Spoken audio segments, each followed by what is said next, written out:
मेरे सभी पूर्वजों को मेरा सादर प्रणाम। ओम श्री गणेश देवताय नमः। ओम श्री कुल देवताय नमः। ओम श्री गुरु देवताय नमः। ओम सर्वश्री इष्ट देवताय नमो नमः। शिव शरण दोस्तों, मैं हूँ कड़प्पा, फिर से आपके सामने हाजिर हूँ। मेरे धर्म कर्म चैनल में आप सभी का स्वागत है दोस्तों। दोस्तों, पंचांग आज का अभी आपके सामने प्रस्तुत करने जा रहा हूँ। दोस्तों, आज तारीख 5 अप्रैल 2025, शालिवान शक 1947, संवत्सर विश्वावसु, अयन उत्तर ऋतु सौर वसंत, मास चैत्र, पक्ष शुक्ल, तिथि दोस्तों आज की अष्टमी तिथि है। रात 7:27 के बाद नवमी तिथि शुरू होगी। वार शनिचर है। नक्षत्र दोस्तों पुनर्वसु नक्षत्र है। कल सुबह 5:32 के बाद पुष्य नक्षत्र शुरू होगा। योग दोस्तों अतिगंड योग है। रात 8:03 के बाद सुकर्मा योग शुरू होगा। करण दोस्तों विष्टिकरण है। सुबह 7:45 के बाद भवकरण शुरू होगा और रात 7:27 के बाद बालवकरण शुरू होगा। प्रमुख ग्रहों की राशि स्थिति सुबह 5:30 कुछ इस तरह होगी दोस्तों। सूरज और शनि ये दोनों मीन राशि में होंगे। चांद मिथुन राशि में और गुरु वृषभ राशि में होंगे। मुंबई विभाग में सूरज का आगमन और निगमन कुछ इस तरह होगा। आगमन जो है सुबह 6:31 पर होगा और निगमन जो है शाम 6:52 पर होगा। इसे पंचांग के आधार पर दोस्तों अब हम आज के पूजा के लिए संकल्प छोड़ने जा रहे हैं। तब आप आपके दाहिने हाथ के हथेली पर थोड़ा सा जल, थोड़े अक्षत, एक फूल या फूल की पंखुड़ी ले दोस्तों, और ये संकल्प जो है बोलना शुरू कर दे। हर ओम शिव शिव शंभोरात्मय प्रवर्तमानस्य भ्रमणो द्वितीय परार्धे श्वेतवराह कल्पे वैवस्वत मन्वंतरे कलियुगे प्रथम पादे जम्बूद्वीपे भरतवर्षे भरतखंडे मेरो दक्षिण दिग्भागे महाराष्ट्र देशे व्यवहार के चंद्रवाण शालिवान शक 1947, प्रभादि षष्ठी संवत्सरों में विश्वावसु नाम संवत्सरे उत्तरायणे सौर वसंत ऋतु चैत्र मासे शुक्ल पक्षे मंदवासरे पुनर्वसु नक्षत्रे अतिगंड योगे विष्टिकरणिक्तायाम अष्टमी शुभतिथौ वीर गोत्र में उत्पन्न मैं कड़प्पा मोह बात दुरित क्षय द्वारा श्री पार्वती परमेश्वर प्रीत्यर्थ विधिवत पंचोपचार एवं षोडशोपचार इष्टलिंग पूजा एवं नित्य देव पूजा करिष्ये। दोस्तों, यहीं पर ये संकल्प खत्म हो चुका है। अब आपके दाहिने हाथ के हथेली पर जो संकल्प का पानी है वो सामने वाली थाली में छोड़ दो दोस्तों। दोस्तों, इस संकल्प की काल मर्यादा सुबह 7:45 तक है। इस समय के बाद भी अगर आपको किसी धार्मिक विधि के लिए संकल्प छोड़ना है तो कृपा करके आप ऊपर के बदले हुए पंचांग का सहारा लेकर नया संकल्प तैयार करें और उस संकल्प में पे आप जो करने जा रहे हैं धार्मिक विधि उसका उल्लेख अवश्य करें।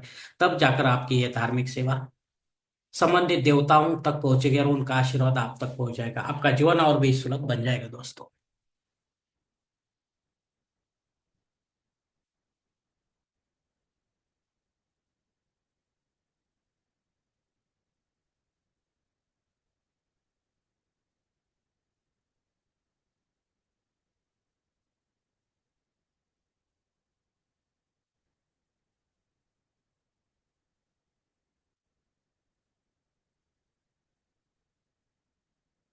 दोस्तों, अब मुहूर्त विभाग में देखते हैं। इसमें धार्मिक विधि और उनके मुहूर्त काल कुछ इस प्रकार दिए गए। सबसे पहले सगाई के लिए मुहूर्त दिया गया है तारीख 6, 10, 11, 14, 18, 20, 21 और 22। गोद भराई के लिए मुहूर्त दिया गया है तारीख 6, 11 और 18। नामकरण करने के लिए मुहूर्त दिया गया है तारीख 6, 10, 14 और 20। मुंडन करने के लिए मुहूर्त दिया गया है तारीख 6, 14 और 24। गृह प्रवेश करने के लिए मुहूर्त दिया गया है तारीख 5, 10, 14, 18, 20 और 21। अब मुहूर्त के दूसरे भाग में भी देखते हैं दोस्तों। जनेऊ संस्कार के लिए एक ही मुहूर्त है तारीख 7। शादी ब्याह करने के लिए मुहूर्त है तारीख 14, 18, 19, 20, 21, 22 और 25। दोस्तों, वास्तु शांति और भूमि पूजन तथा पाया भरनी करने के लिए एक भी मुहूर्त इस मास में अब नहीं है। देवमूर्ति की प्राण प्रतिष्ठा अगर आपको करनी है तो इसके लिए मुहूर्त दिया गया है तारीख 10, 14, 20, 21, 24 और 25 दोस्तों। दोस्तों इस प्राण प्रतिष्ठा में आप सभी देवी देवताओं की मूर्ति की प्राण प्रतिष्ठा कर सकते हैं, लेकिन विधिवत करें, देवकाल में करें और पंडित के माध्यम से करें। चाहे घर पर करें या मंदिर में करें, घर पर अगर करना है तो आपको कुछ नियमों की जानकारी होनी चाहिए, पंडित के माध्यम से आप जान ले दोस्तों। क्योंकि प्राण प्रतिष्ठा होने के बाद दूसरे दिन से इन मूर्तियों पर संबंधित देवताओं का अभिषेक होना क्रम प्राप्त है दोस्तों, जरूरी है। अगर आप ये अभिषेक युक्त सेवा नहीं करेंगे तो एक दिन ये प्राण प्रतिष्ठित होते हुए भी मूर्ति खंडित मानी जाएगी और उसका विसर्जन करना पड़ेगा दोस्तों। मंदिर में पुजारी के माध्यम से रोज सुबह शाम अभिषेक युक्त सेवा होती है दोस्तों, इसलिए वहां की मूर्ति जागृत रहती है और हमें प्रसन्नता प्रसन्नता मिलती है मंदिर में जाते ही। और मूर्ति भी हमें प्रसन्नता प्रदान करती है दोस्तों, क्योंकि वो जागृत होती है। और कुछ हद तक हमारे मनोकामना भी शास्त्रों के अनुसार अगर होंगे तो पूरे होने के चांसेस भी रहते हैं दोस्तों। दोस्तों ऊपर दिए गए कुछ मुहूर्तों की तारीखों में समय की पाबंदी हो सकती है। कृपया इसे जानने के लिए आप मुझे कमेंट्स बॉक्स में पूछें या फिर कोई अच्छे से पुरोहित से या पंचांग धारक से संपर्क करें, और तब जाकर आप अपने जन्म कुंडली के हिसाब से आपके लिए कोई अच्छा सा मुहूर्त चुनें, ताकि आपके विधि में कोई बाधा ना आए और विधि का पूरा पूरा फल आपको प्राप्त हो दोस्तों। और अगर ऐसा मुहूर्त आपको नहीं मिल रहा है तो फिर आप खुद होके या पंडित के माध्यम से नया कोई मुहूर्त निर्माण करने की कोशिश ना करें, क्योंकि वो मुहूर्त मुहूर्त नहीं होगा तो आपको उसका कुछ भी फायदा नहीं मिलेगा दोस्तों। दोस्तों पंचांग में दी गई और कुछ महत्वपूर्ण जो जानकारी है वो अब हम देखते हैं दोस्तों। पंचांग शुद्ध दिन नहीं है। दिन विशेष में दोस्तों अष्टमी श्राद्ध कर्म है। अगर आपके कोई पूर्वज अष्टमी तिथि पर परलोक सिधार गए हैं आपको छोड़कर, तो उनके नाम से आपको पिंडदान युक्त ऐसा श्राद्ध कर्म करना जरूरी है। चाहे मंदिर क्षमा करे, घर में करे या फिर तीर्थ क्षेत्र में करे, लेकिन पंडित के माध्यम से करे, अपराह्न काल में करे और विधि युक्त करे दोस्तों, तब जाकर आपकी ये पितर सेवा आपके पितरों तक पहुंचेगी और उनका आशीर्वाद आप तक पहुंचेगा, आपका जीवन और भी सुलभ बन जाएगा दोस्तों। दोस्तों दुर्गाष्टमी भी है, इसके लिए मेरा कोई खास वीडियो हो सकता है, आप उसे देखकर नियमों का पालन करते हुए अपनी जो सेवा है माता दुर्गा के चरणों में अर्पण करनी है दोस्तों। इसका लाभ उठाना है दोस्तों। दोस्तों सुबह 7:45 तक भद्रा योग है।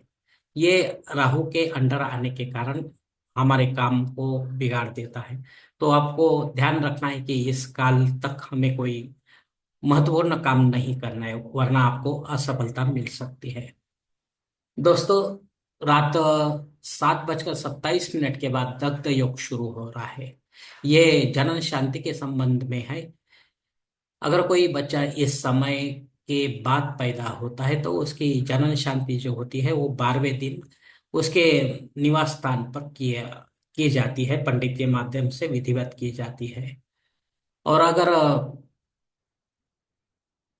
आप ये समय नहीं करेंगे तो आगे चलकर मुहूर्त निकालना पड़ता है और पंचांग बदल जाएगा तो हम सब भूल जाते हैं दोस्तों।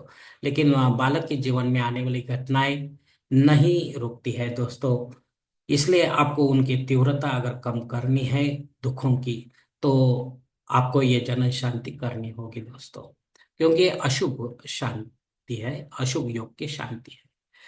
अग्नि धरती पर रात 7:27 तक हाजिर है।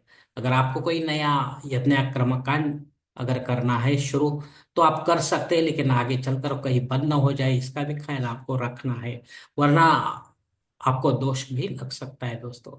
राहु काल सुबह 9 बजे से लेकर 10:30 बजे कर मतलब 10:30 तक है दोस्तों। इस काल में 1.5 घंटे के राहु अत्यंत प्रभावी होने के कारण वो अपने कामों को बिगाड़ता है, इसलिए आपको और कोई समय में अपने महत्वपूर्ण कामों को पूरा करना है ताकि उसमें आपको यश की प्राप्ति हो।